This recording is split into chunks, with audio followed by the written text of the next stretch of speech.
Selamat bergabung dalam Inspirasi Bakti. Perkenalkan, saya Victoria Ngantung, biasa dipanggil Kiko. Dan pada siang hari ini saya akan memandu diskusi Inspirasi Bakti yang kali ini akan mengangkat topik berbagi hasil riset melalui tulisan populer. Sahabat Bakti, topik berbagi hasil riset melalui tulisan populer ini diangkat oleh Yayasan Bakti setelah mencermati fenomena lemahnya komunikasi sains di Indonesia. Setidaknya dalam 2 tahun terakhir ini, di mana Indonesia mengalami bencana alam dan juga ada pandemi COVID-19, kita sama-sama bisa melihat beragam informasi yang diterima oleh masyarakat seringkali tidak berbasis ilmiah. Akibatnya cukup banyak orang yang mengambil tindakan yang kurang bijaksana, timbul kepanikan, dan sebagainya. Mungkin sahabat Bakti masih ingat informasi terakhir tentang gempa besar dan tsunami yang akan mengancam Ambon, yang mengakibatkan gelombang panik dan banyak sekali ribuan warga yang mengungsi dan tidak ingin kembali ke rumah. Nah, dan yang terkini bagaimana reaksi masyarakat terhadap penyebaran virus corona dan bagaimana reaksi masyarakat atas program vaksinasi COVID-19 setelah mendengarkan berbagai informasi yang sayangnya lebih banyak tidak berbasis ilmiah. Lemahnya komunikasi ilmiah ini bisa disebabkan berbagai hal, namun satu hal yang nampak jelas adalah kurangnya tulisan-tulisan ilmiah yang mudah diakses, dan kalaupun bisa diakses, tidak mudah dipahami oleh masyarakat. Nah, saat ini, baik masyarakat maupun pembuat kebijakan masih sangat jarang menemukan artikel ilmiah yang ditulis dengan gaya bahasa sederhana. Dan di berbagai platform media online, tulisan-tulisan ilmiah dianggap terlalu sulit dimengerti dan tidak menarik. Akibatnya, masyarakat lebih suka membaca informasi lainnya yang notabene belum tentu benar dan kemungkinan menyesatkan. Selanjutnya kita akan mendengarkan paparan dari Direktur Eksekutif Yayasan Bakti, Bapak Muhammad Yusran Laitupa, yang akan mengangkat tentang bagaimana peran lembaga intermediari dalam komunikasi pembangunan. Selamat siang. Saya mau memaparkan tentang knowledge intermediary, pekerjaan yang biasanya dilakukan oleh Bakti sebagai lembaga yang berfokus pada pertukaran pengetahuan atau knowledge sharing. Nah, mulainya itu kita harus lihat dulu intermediari ini by definisi sebetulnya seperti apa, supaya dia standar begitu. Kemudian Bakti bikin apa sebetulnya dengan intermediari. Nah, intermediari ini secara definisi bisa dikatakan sebagai perantara, atau dalam dunia pembangunan adalah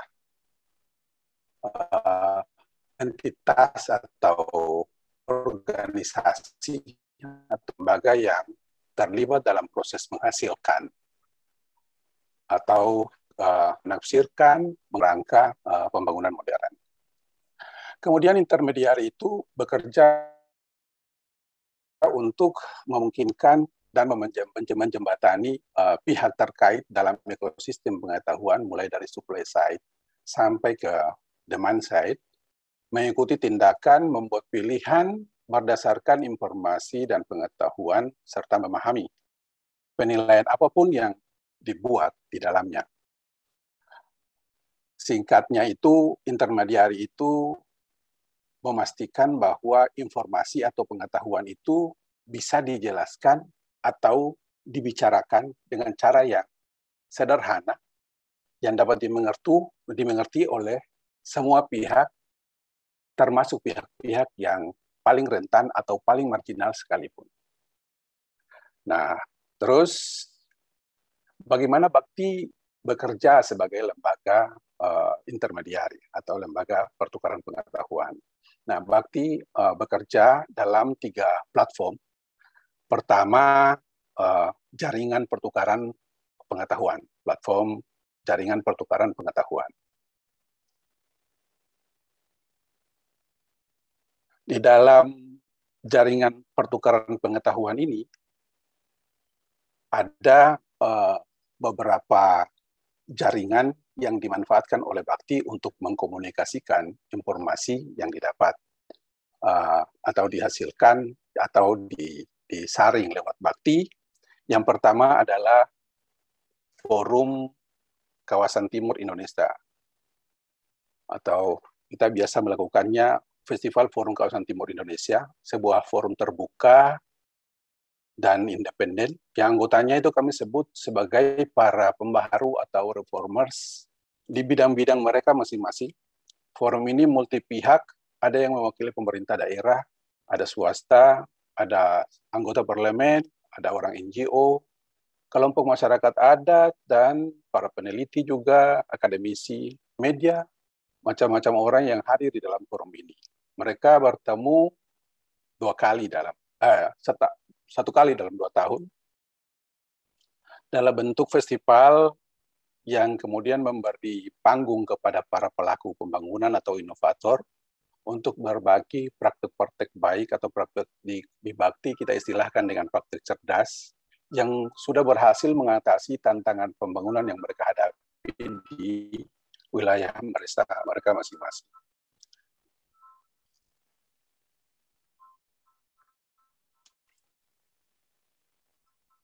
Melalui panggung festival ini, Bakti menjadi jembatan atau intermediari lagi-lagi yang menghubungkan para praktisi-praktisi cerdas tadi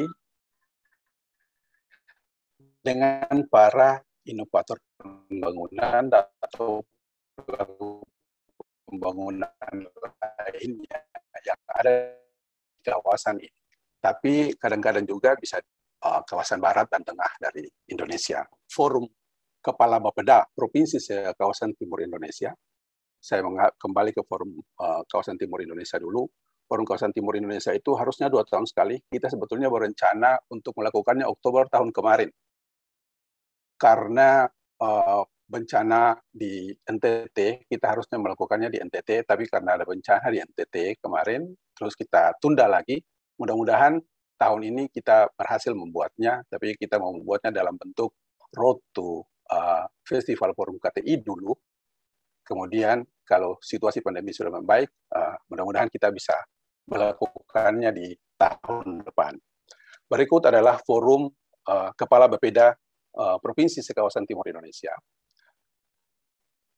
Ini adalah forum informal yang anggotanya adalah para Kepala Bapeda Provinsi Sekawasan Timur Indonesia atau 12 provinsi di kawasan Timur Indonesia.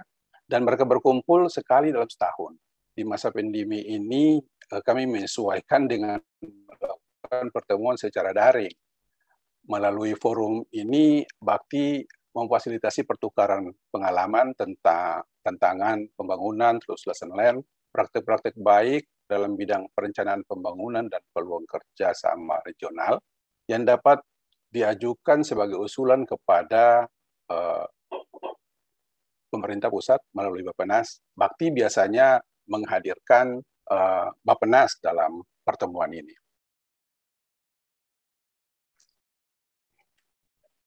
Selanjutnya berikut ada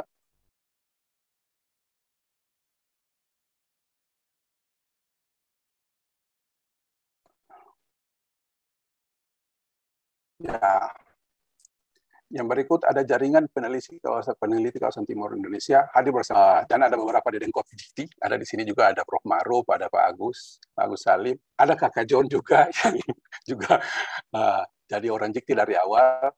Sekarang kita punya 1085 members. Jaringan peneliti kawasan Timur Indonesia fasilitasi para peneliti kita di kawasan Timur Indonesia yang jumlahnya 1085 itu untuk dapat bertukar informasi atau bertukar pengetahuan dari yang mereka hasilkan atau mendiskusikan informasi atau pengetahuan melalui media ini.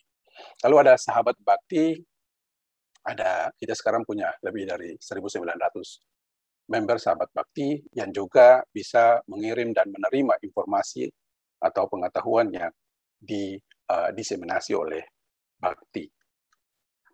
Saya mau menunjukkan salah satu contoh bagaimana penyusunan kebijakan berbasis pengetahuan di Sulsel, di mana Bakti terlibat sebagai mengintermediari prosesnya dari awal. Ini ada sharing contoh penyusunan kebijakan berbasis pengetahuan di Sulsel yang kita lakukan bersama-sama dengan pemerintah daerah di sini, pemerintah Provinsi Sulawesi Selatan dengan dukungan dari KSI atau knowledge sector inisiatif. Ini pelaksanaan kajian yang dilaksanakan secara kolaboratif yang melibatkan pemerintah. Dalam hari ini peneliti bidang Litbang dari Bapelitbangda Provinsi Sulawesi Selatan, lalu ada akademisi dan ada LSM di sini. Bakti tentunya ada di sini dan salah satu LSM partnernya. Kerja kolaboratif ini disambut baik oleh pemerintah provinsi Sulawesi Selatan dan Bapelitbangda Sulawesi Selatan yang memang sedang mencari jalan untuk melibatkan lebih banyak pihak dalam pelaksanaan kajian untuk perumusan kebijakan, selain sebagai pengembangan kapasitas bagi para peneliti di Bapelitbangda Sulsel. Kerja kolaboratif semacam ini bisa kemudian memperkaya hasil karena menghimpun perspektif dari banyak pihak, kemudian dapat memperkaya hasil dari penelitian karena orang yang terlibat itu beragam disiplin ilmunya, lalu kemudian menghasilkan kajian yang lebih bermutu dan komprehensif.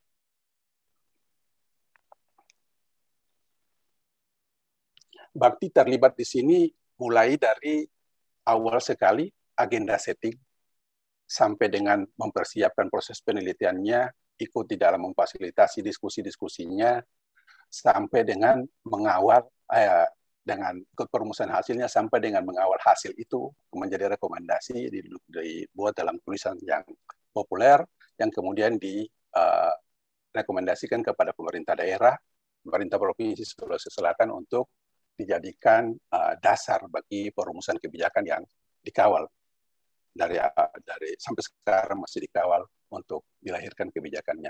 Ini bentuk-bentuk tulisannya yang tadi sempat ditunjukkan oleh Ita tadi, bentuk-bentuk tulisannya dari policy brief yang dihasilkan dari penelitian tersebut. Yang berikut dari pengalaman tersebut kita petakan peran intermediari dalam pilot program knowledge to policy di Sulawesi Selatan itu. Pertama, peran kita itu sebagai konektor, aligner, dan amplifier.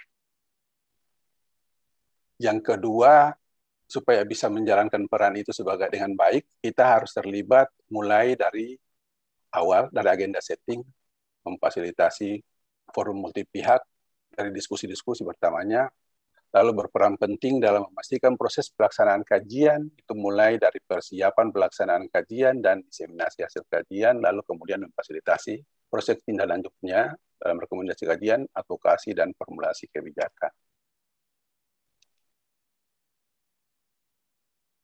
Yang berikut, media yang berikut, platform yang berikut adalah media pertukaran pengetahuan.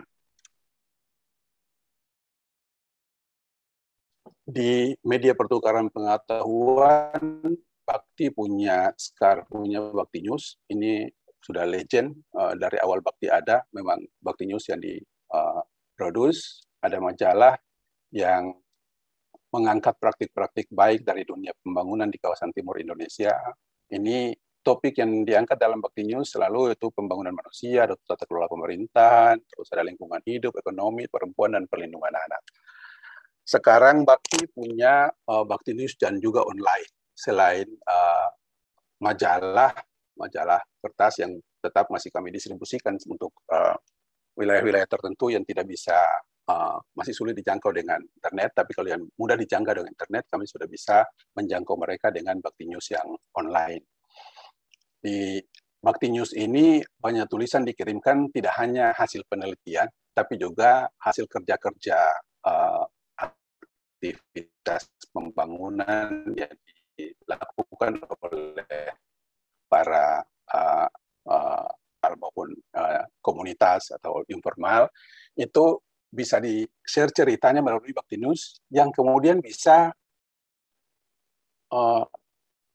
dibaca oleh lebih banyak orang, lalu lalu menjadi inspirasi yang kemudian bisa merubah banyak hal bagi mereka.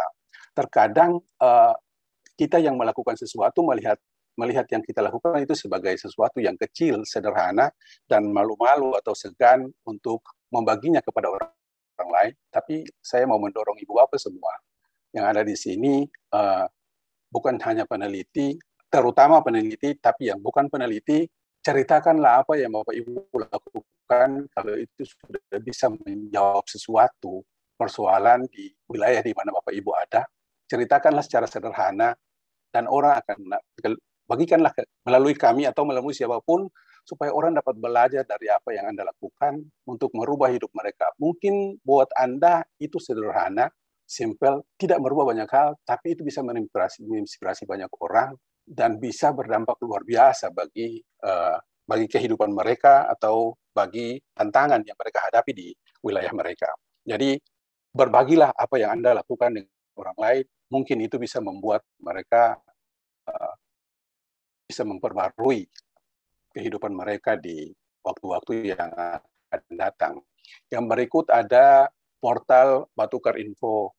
Ini portal pertukaran pengetahuan yang memuat berbagai informasi yang relevan dengan proses progres pembangunan di kemajuan pembangunan di kawasan timur Indonesia.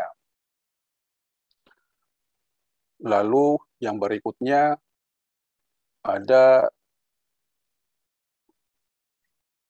karena kita harus menyesuaikan dengan situasi pandemi sekarang, Bakti sudah punya podcast namanya Bakti Puswara.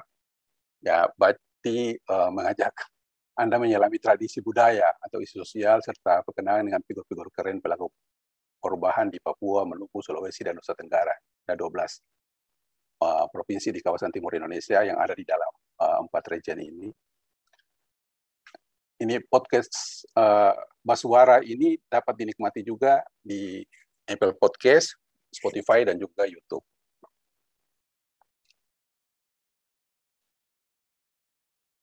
Berikutnya ada platform kegiatan berbagi pengetahuan. Nah, Bakti menjembatani proses pertukaran pengetahuan melalui berbagai kegiatan berbagi pengetahuan. Sebelumnya pertemuan-pertemuan ini dilaksanakan secara offline di kantor Bakti dan di berbagai daerah di kawasan timur Indonesia, tapi dengan masa pandemi ini kami melaksanakannya secara daring seperti kegiatan kita sekarang. Jadi ada webinar yang kita buat, terus ada inspirasi bakti. Ini inspirasi bakti seperti yang sekarang kita sedang lakukan. Terus ada juga diskusi online di Instagram story-nya @infobakti. Ini sudah banyak sekali diskusi. Kalau tadi webinar dan inspirasi bakti itu kita lakukan jarang-jarang, kadang-kadang. IG Live kita ini 2 kali dalam sebulan. Awalnya malah kita bikin tiap minggu ada ya, Kia. Tiap minggu ada dulu, terus kemudian kita bikin sekarang 2 kali dalam sebulan. Lalu ada bengkel komunikasi, ini platform bakti yang disediakan bagi para pegiat komunikasi yang berfokus pada isu pembangunan untuk berbagi atau berdiskusi tentang strategi, pengalaman, tips-tips, dan mengkomunikasikan program pembangunan. Ini kegiatan tahunan. Ini saya mau berterima kasih ke tim saya di sini, ada Kiko, ada Susan, ada Ita, ada Marni, ada Shirley. Mereka yang memastikan bahwa meskipun dalam situasi seperti ini, kegiatan-kegiatan pertukaran pengetahuan ini masih tetap kami jalankan dan bisa menjangkau banyak pihak. Ada berkah dari, saya tidak mau mensyukuri pandemi ini, tapi ada berkahnya itu, dengan pandemi ini kita bisa menjangkau banyak sekali orang. Kalau dulu kita bikin diskusi offline di Bakti untuk bengkel komunikasi, atau ada inspirasi Bakti yang kita bikin bulanan di Bakti di Makassar di sini, kita punya peserta itu dalam jumlah yang puluhan, yang 30-an atau 20-an atau 40-an yang bisa menjangkau kantor bakti secara dekat. Tapi dengan online ini, kalau kita buat event begini, bengkel komunikasi atau inspirasi, kita bisa menjangkau jauh lebih banyak orang, dan karena itu informasi bisa terdiseminasi dengan jauh lebih efektif. Mudah-mudahan kalau situasi ini membaik, mungkin kita punya pilihan untuk membuat ini secara hibrid. Jadi ada offline untuk menjangkau orang yang ada di sini, tapi juga bisa menjangkau di luar dari Makassar sampai ke Maluku, Papua, dan Nusa Tenggara melalui daring begitu. Saya kira ini untuk sementara yang bisa saya sampaikan. Mudah-mudahan pesan-pesan seperti ini atau informasi-informasi seperti ini bisa kemudian membuka ruang-ruang sederhana, karena banyak orang yang melihat pengetahuan itu sebagai sesuatu yang mahal, yang informasi itu sebagai sesuatu yang mahal, padahal pengetahuan itu bisa disederhanakan untuk membuat mereka punya pilihan untuk merubah hidup mereka dengan menjadi lebih baik, lalu bisa mencapai kawasan timur Indonesia yang lebih berdaya untuk bersaing dengan kawasan lain di Indonesia dan membuat masyarakatnya jauh lebih sejahtera dari sekarang. Terima kasih. Assalamualaikum warahmatullahi wabarakatuh. Waalaikumsalam warahmatullahi wabarakatuh. Terima kasih banyak Pak Yusran atas paparannya yang luar biasa. Saya ingin meng-highlight bagaimana peran lembaga intermediary ini penting, karena tidak hanya memastikan komunikasi antar berbagai pihak, tapi juga memastikan bagaimana setiap pihak dalam proses pembangunan dapat saling bersinergi ya Pak, untuk mencapai tujuan pembangunan.